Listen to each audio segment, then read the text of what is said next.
Hola, soy Gabriel León y estás escuchando La Ciencia Pop, un podcast sobre historias de ciencia. El mecanismo que nos permite escuchar los sonidos es extremadamente complejo y depende de estructuras que forman parte del oído interno, las que permanecen ocultas en el hueso más duro del cráneo. Durante siglos, el estudio de los mecanismos relacionados con la transducción del sonido y cómo nuestro cerebro los percibe se vio dificultado por lo inaccesible y complejo que era analizar el órgano de la audición. Gracias a un problema técnico relacionado con la telefonía, un físico húngaro se decidió a entender mejor la audición, revolucionando esta área con experimentos bellos y complejos, los que nos permitieron comprender mejor el funcionamiento de este sentido. Hoy, en la Ciencia Pop, daremos un paseo sonoro por la historia de la audición. Y como siempre, agradezco el apoyo de Sebastián Toledo, Alberto Montt y Laura, Claudia D'Alenson, Diego Molina, Macarena Vergara, Pedro Maldonado, Hernán y Lucas Castillo, Chuchurex, Miriam Morales, Ana Lucía Luna, Cristian Subiabre, Fernanda Aguirre, Romina Mattioni, Patricio Marileo, Simón Castillo Riedemann, Diego Socias, Luciano Cisterna, Ricardo Yáñez, Fernando Montenegro, Matías van der Straten, Sergio Espinosa, Carlos Zamora, Francisco Soto, Manuel Morales, la familia Flores Noguer, Daniela Allendez, Fernando Rode, Giuseppe Carufo, la familia Helfman von de Sauer, Nicolás Martínez, Felipe Mazanes, Nicolás Cabello y Domingo Zamora. Muchísimas gracias a todos.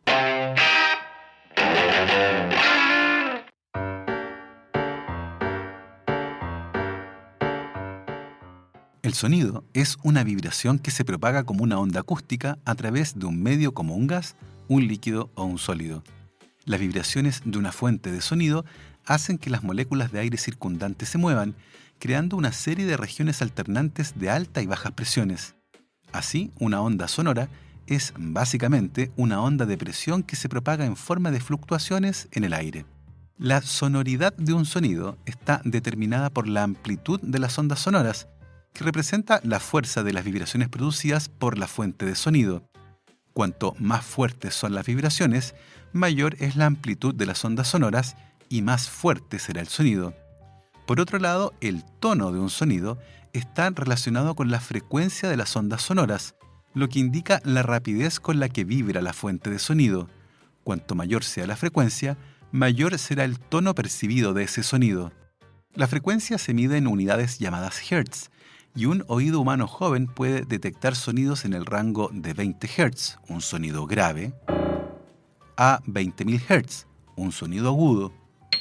Pero algunas especies animales pueden escuchar frecuencias mucho más allá de este rango, que para el oído humano resulta inaudible. Es algo parecido a lo que ocurre con el sentido de la vista, que nos permite percibir solo una parte del espectro electromagnético en los ojos, generando impulsos nerviosos que van al cerebro, donde finalmente esa información es interpretada como imágenes. De manera análoga, la audición es el proceso por el cual el oído transforma las vibraciones sonoras en impulsos nerviosos, que luego son interpretados por el cerebro como sonidos. El oído humano tiene 3 regiones distintas que participan de este proceso, llamadas oído externo, medio e interno. El oído externo canaliza las ondas sonoras a través del canal auditivo hacia la membrana timpánica, también llamada tímpano, que separa el oído externo del oído medio. El tímpano está unido a una cadena de 3 huesos pequeños en el oído medio, llamados martillo, yunque y estribo. Así, las ondas sonoras hacen que la membrana timpánica vibre, y las vibraciones se transmiten a través de los 3 huesos para que finalmente el estribo transmita las vibraciones al órgano de la audición, que forma parte del oído interno y que recibe el nombre de cóclea, una estructura pequeña y misteriosa, oculta dentro del hueso más duro del esqueleto humano, y cuyo descubrimiento en el siglo XVI dio inicio a siglos de investigación que buscaban determinar el mecanismo mediante el cual somos capaces de percibir vibraciones en el aire, que van desde un ruido que nos alerta de un peligro hasta la música.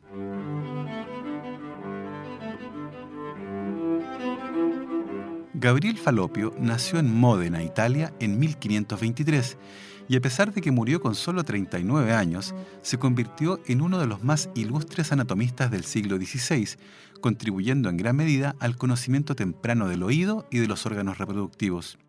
Falopio fue un sacerdote católico y más tarde estudió medicina en la Universidad de Ferrara, donde se convirtió en profesor de anatomía. Luego ocupó cargos en la Universidad de Pisa y también en Padua.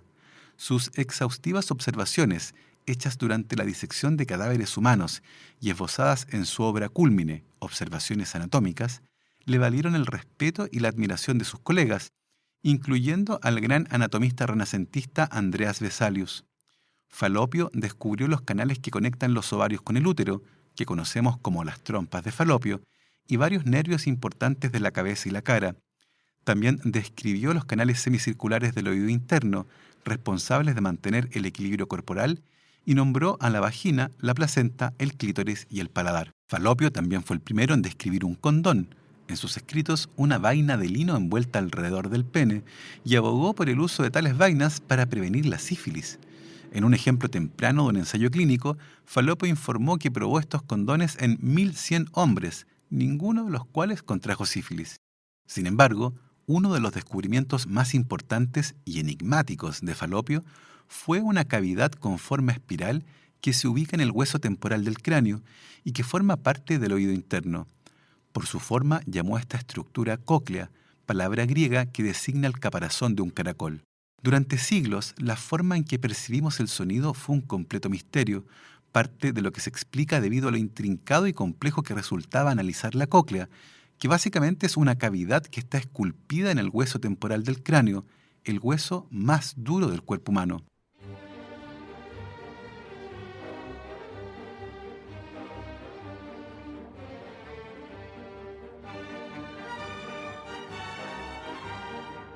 Georg von Békésy nació en Budapest, Hungría, en 1899. Asistió al colegio en Alemania y Suiza, donde tomó clases de piano y mostró un gran talento, incluso con el potencial para convertirse en concertista de piano, de acuerdo con su profesor. Sin embargo, había dos cosas que al joven von Békésy no le gustaban de este plan. Por un lado, de acuerdo con su profesor, un concertista de piano solo debía tocar muy bien unas pocas piezas, en las que debía demostrar absoluta maestría. Eso a von Békésy le parecía muy limitado. Y por otra parte, algo raro le pasaba al cerebro de este joven húngaro con la música. Si bien el arte en general le atraía enormemente, la música se apoderaba completamente de su cerebro, al punto en que podía pasarse semanas tarareando una nueva pieza musical. Sin embargo, von Békésy estaba convencido de que esto le impedía un buen pensamiento lógico, pues no podía pensar en otra cosa más que en la música. Por esta razón, el joven von Békésy decidió olvidarse del piano, incluso como pasatiempo. Al finalizar el colegio, von Békésy estudió química en Suiza y más tarde volvió a Hungría, país en el que hizo un doctorado en física en la Universidad de Budapest, graduándose en 1926. Pero al finalizar sus estudios, se sintió algo decepcionado y pensó que había perdido el tiempo, ya que al poco andar descubrió lo complejo que era encontrar trabajo siendo doctor en física. Después de algún tiempo buscando trabajo, decidió averiguar cuál era el laboratorio mejor equipado de Budapest y descubrió que era el laboratorio del gobierno que controlaba la investigación en telefonía de larga distancia, telegrafía y estaciones de radio. Hungría estaba en el centro de Europa y por lo tanto las comunicaciones tenían una relevancia estratégica muy grande, y el gobierno, por otro lado, se vio obligado por los tratados de paz a gastar una cierta cantidad de dinero para mantener las líneas de transmisión en buen estado. Para ello, construyeron un laboratorio y le dieron una cierta cantidad de dinero para comprar el equipo necesario. Fue ese apoyo financiero el que permitió que von Békésy se uniera al equipo de investigadores, con el salario más bajo de todos los que trabajaban ahí, pero ciertamente era un desafío interesante y que prometía mucho. Una de las principales preocupaciones del gobierno húngaro por esa época era tener cables de transmisión de primera calidad. Intentaron estandarizarlos en interminables reuniones internacionales, pero no tuvieron demasiado éxito. Al tratar de cumplir con los requisitos impuestos, a menudo muy estrictos, el gobierno siempre tuvo que pedir varias ofertas a los fabricantes de cables. A von Békésy le sorprendió mucho saber que las ofertas que eran presentadas tenían diferencias de apenas el 1%. Al principio todo el mundo pensaba que había un acuerdo secreto entre las empresas, las que estaban coludidas para fijar un determinado precio, ya que además la mayoría de ellas estaban controladas por grupos financieros fuera de Hungría. Sin embargo, después de haber revisado todos sus cálculos, comenzando con el precio del cobre, el papel y el plomo, materias primas usadas en la fabricación de cables por aquella época, quedaba claro que las matemáticas de la fabricación de cables eran relativamente sencillas y que se trataba de un proceso cuyos costos estaban tremendamente estandarizados y eran increíblemente precisos. Un punto más difícil resultó el hecho de que una línea de comunicación consta de tres partes: el aparato telefónico, los cables y el tablero central. El costo del tablero central no jugaba un papel muy importante en los cálculos de costos totales, pero el precio de los aparatos telefónicos, debido al gran número de ellos en una ciudad, era comparable en importancia al precio de los cables. Por lo tanto, la pregunta era, si se pretende mejorar la calidad de una transmisión telefónica, ¿dónde se debería invertir dinero? ¿En mejorar los teléfonos o los cables? Esto era puramente una cuestión de economía, pero von Bekkesy tenía la sensación de que solo el oído podía proporcionar la respuesta. Era entonces una cuestión de bioeconomía. Y si bien era posible calcular el costo de mejorar los aparatos telefónicos o los cables, nadie sabía qué mejora sería más apreciada por el oído. Ese fue el momento en que este pianista húngaro con un doctorado en física se interesó por la audición humana. El primer experimento propuesto por von Bekkesy fue demostrar que la membrana de un teléfono típico vibra de una manera mucho más distorsionada que el tímpano. Para tener un sistema de transmisión perfecto, la membrana del teléfono debe vibrar de una forma comparable a la del tímpano, pensó. Estas observaciones relacionadas con las diferencias entre la vibración de la membrana del auricular de un teléfono y el tímpano le permitieron a von Bekkesy recibir el apoyo financiero que necesitaba para investigar las propiedades mecánicas del oído y para emparejar el auricular de los teléfonos con el tímpano, de tal manera que la transmisión de sonido fuera óptima. Sin embargo, el Instituto de Anatomía, desde donde von Bekkesy pretendía obtener el material de trabajo, es decir, oídos humanos, no se mostró muy entusiasmado con la idea. Se le dijo que un físico, incluso si no tiene trabajo como físico, no debe involucrarse en la anatomía, especialmente si era un físico empleado por un laboratorio gubernamental de ingeniería. No lo querían presente en las autopsias. Desafortunadamente, von Bekkesy no tenía otra alternativa, así que se valió del simple hecho de que el Instituto de Anatomía tenía dos puertas: una puerta principal con una hermosa escalera que era utilizada por los profesores y una puerta trasera por donde von Bekkesy podía entrar y salir con algunos huesos temporales. Naturalmente había dificultades, porque la sustracción de partes de cuerpos humanos es claramente una conducta inadecuada, para decirlo de manera elegante. El instituto le advirtió varias veces que si la policía se involucraba tendría dificultades para probar que había usado los huesos solo con fines científicos. Por aquella época, la estructura fina de la cóclea había sido estudiada con gran detalle, particularmente por el anatomista italiano Alfonso Corti, quien descubrió en 1851 una intrincada estructura dentro de la cóclea que lleva su nombre, el órgano de Corti. Esta estructura es la responsable de convertir la vibración del sonido en impulsos nerviosos, los que viajan al cerebro a través del nervio auditivo. ¿Cómo ocurre este proceso? ¿Cómo se les arregla el órgano de Corti para diferenciar entre las distintas frecuencias de los sonidos? El análisis fino de esta estructura compleja era muy difícil, ya que la cóclea tiene líquido en su interior y durante las disecciones la pérdida de ese líquido causaba alteraciones estructurales en el órgano de Corti, alteraciones que afectaban a las mediciones que se realizaban luego de la disección. Von Bekkesy estaba convencido de que debía realizar preparaciones de cócleas intactas para poder estudiar las propiedades mecánicas del órgano de Corti y así, entre otras cosas, entender cómo este órgano logra convertir una vibración en el aire que entra por el oído en un impulso nervioso que viaje al cerebro, incluyendo la compleja riqueza acústica de la música. A la vuelta de esta pausa, les contaré cómo von Bekkesy consiguió estudiar la estructura del órgano de Corti y cómo la comprensión de su funcionamiento generó nuevas preguntas, algunas tan complejas que solo fueron resueltas a inicios del siglo XXI. ¿Sabían que el uso de audífonos permite a las personas con pérdida auditiva escuchar sonidos que habían olvidado? ¿Escucharon todo lo que dije?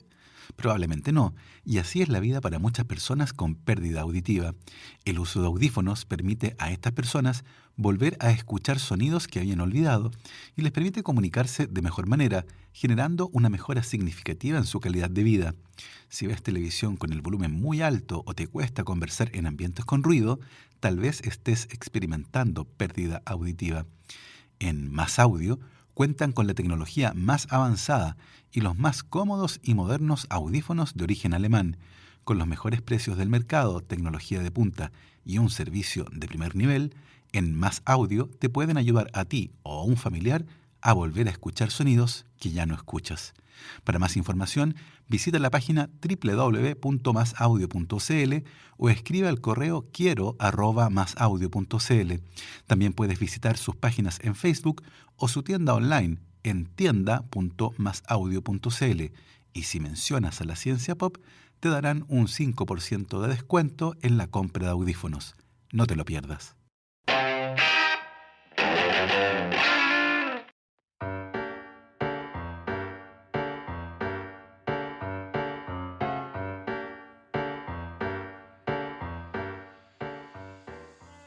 Cuando escuchamos un sonido, la vibración del aire hace vibrar al tímpano, que transmite esas vibraciones de manera consecutiva a través de los 3 huesos más pequeños del cuerpo humano: el martillo, el yunque y el estribo. Este último hueso está conectado con la cóclea a través de una estructura llamada ventana oval. El primer desafío físico tiene que ver con el hecho de que la cóclea no está rellena de aire, sino que de líquido, y la resistencia de un líquido a la vibración es más alta que la del aire, por lo que las vibraciones perderían mucha potencia si tuvieran que pasar directamente a la cóclea. Este problema físico fue resuelto por la evolución con más física. El papel del oído medio es transferir de manera eficiente las vibraciones, y debido a que la ventana oval tiene un radio 20 veces menor que el tímpano, se produce un efecto de amplificación. Si el oído medio no existiera, cerca del 98% de la energía de las vibraciones sonoras sería reflejada hacia afuera en la interfaz entre el aire y el líquido de la cóclea. De esta forma, las vibraciones en el aire de un sonido son convertidas en vibraciones en un líquido al interior de la cóclea.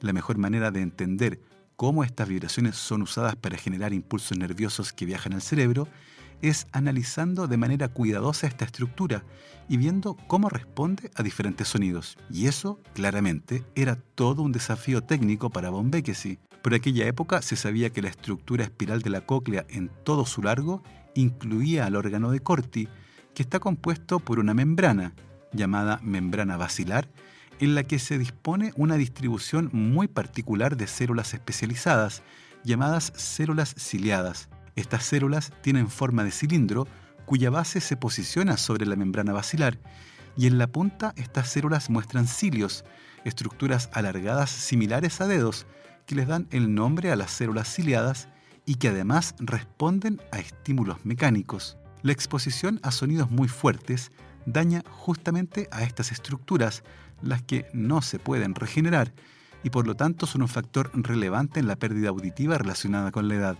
Asimismo, usualmente son dañadas primero los cilios de las células que se encuentran a la entrada de la cóclea, encargadas de percibir los sonidos de alta frecuencia. Por eso es normal que los niños escuchen fácilmente sonidos de alta frecuencia y que muchos adultos, por el contrario, no puedan escucharlos. Este es justamente el fundamento detrás de un tipo de alarmas conocidas como mosquitos y que han sido instaladas en varias partes de Estados Unidos para disuadir a los más jóvenes a que se reúnan en ciertos lugares, utilizando sonidos de muy alta frecuencia que normalmente no son percibidos por los adultos. También se desarrolló un sonido de alerta para teléfonos móviles que puede ser escuchado por los adolescentes, pero usualmente no por los adultos, por lo que se hizo muy popular en las salas de clases de Estados Unidos. Pero volvamos a la cóclea. Ahí las células ciliadas se encuentran distribuidas en 2 grupos. Un grupo forma una hilera única de células, desde la entrada de la cóclea hasta casi el final, y reciben el nombre de células ciliadas internas.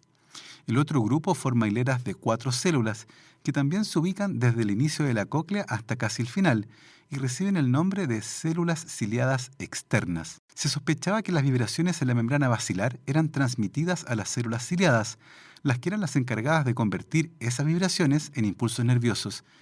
Pero nadie entendía muy bien por qué solo las células ciliadas internas transmitían información al cerebro, mientras que las células ciliadas externas, mucho más abundantes, parecían no enviar información al cerebro. Tampoco estaba del todo claro cómo este órgano podía discriminar entre las diferentes frecuencias de los sonidos, y los fisiólogos habían asumido que la membrana basilar funcionaba como un arpa, con fibras elásticas de diferente longitud, sostenidas bajo tensión y resonando a diferentes frecuencias de sonido. Von Bekkesy descartó la idea de la tensión en la membrana basilar con un experimento muy sencillo. Al cortar la membrana a lo largo, observó que ésta no se deformaba, lo que descartaba que estuviera sometida a algún tipo de tensión mecánica. Otros experimentos consistieron en agregar pequeñas escamas de plata a la membrana basilar y tomar fotografías con una técnica especial que permitía analizar su movimiento a medida que las oscilaciones se aplicaban a un extremo. Con estos experimentos, Von Bekkesy descubrió que las vibraciones sonoras transmitidas al fluido coclear por la ventana oval activaban una onda que viajaba a lo largo de la membrana basilar. Esta membrana es más gruesa y estrecha a la entrada de la cóclea y se va haciendo progresivamente más ancha y delgada a medida que avanza por el laberinto de la cóclea. Von Bekkesy descubrió, gracias al análisis de sus muy cuidadosas preparaciones de cócleas, que esta característica estructural de la membrana basilar era la clave para entender cómo se codificaban las diferentes frecuencias de los sonidos, algo llamado tonotopia. Las frecuencias más altas entran en resonancia en la parte más gruesa, angosta y dura de la membrana basilar, haciéndola vibrar en un punto determinado. Las frecuencias más bajas logran hacer resonar a la membrana basilar en las regiones más anchas, delgadas y flexibles, en el extremo opuesto. Así, vibraciones de diferente frecuencia hacen resonar a la membrana basilar en lugares diferentes a lo largo de la cóclea, y esas vibraciones son transmitidas a las células ciliadas situadas en ese punto, las que inician la transmisión de impulsos nerviosos específicos al cerebro, donde son interpretadas como sonidos de diferentes tonos e intensidades. Lamentablemente, la Segunda Guerra Mundial interrumpió el trabajo de Von Bekkesy cuando su laboratorio fue destruido durante un bombardeo. Viajó a Suiza en 1946 y el año siguiente fue contratado por la Universidad de Harvard. Su inglés no era muy bueno y al entrar a Estados Unidos, el funcionario que lo recibió en migraciones le preguntó si estaba sano. ¿Are you healthy? Von Bekkesy confundió la palabra healthy, sano, por wealthy, rico, y contestó que no. El funcionario extrañado repitió la pregunta y Von Bekkesy volvió a decir que no. A pesar de este pequeño incidente, fue admitido en Estados Unidos, país en el que estaba viviendo cuando en 1961, y gracias al trabajo realizado principalmente en Hungría, se le concedió el Premio Nobel de Medicina en solitario por haber conseguido descifrar parte importante del misterio relacionado con el funcionamiento de la audición. Lamentablemente, en 1965, su laboratorio en Harvard fue destruido por un incendio, un golpe que afectó profundamente a Von Bekkesy, que murió en 1972 en Hawái, donde se había radicado en 1966. Si bien parte importante del misterio con respecto a la transducción del sonido había sido resuelto de manera muy elegante por Von Bekkesy, nadie entendía todavía muy bien la diferencia entre las células ciliadas internas, que transmiten información al cerebro, y las células ciliadas externas, más abundantes, pero que no parecen contribuir con la transducción del sonido. Una cosa llamativa era que la destrucción selectiva de las células ciliadas externas afectaba enormemente al sentido de la audición, a pesar de que se sabía que estas células no contribuían en mayor medida con la generación del impulso nervioso al cerebro. Por otro lado, las mediciones experimentales de las vibraciones de la membrana basilar dentro de la cóclea disectada y por lo tanto fisiológicamente muerta mostraban una relación lineal entre el aumento del nivel de presión sonora, es decir, la fuerza del sonido, y el movimiento de la membrana basilar. El gran problema con esta observación es que estas propiedades mecánicas pasivas no pueden explicar la exquisita sensibilidad y selectividad de frecuencias de la audición en los mamíferos. Así, todo sugería que debería existir algún mecanismo que permitiera amplificar la señal de manera activa y no lineal, algo que fue propuesto por primera vez en 1948. El concepto de que existe una fuente de energía mecánica en la cóclea parecía validado cuando se descubrió que el oído interno puede producir sonidos, llamados emisiones otoacústicas. Todos los análisis sugerían de manera clara que la audición en los mamíferos debe estar reforzada por algún tipo de proceso de amplificación activo dentro de la cóclea. Las mediciones de las vibraciones de la membrana basilar en cócleas vivas, no disectadas, demuestran una sensibilidad y nitidez dramáticamente mejoradas con respecto a las cócleas disectadas. En otras palabras, la membrana basilar vibra más en una cóclea viva que en una cóclea muerta, particularmente en respuesta a los sonidos más suaves.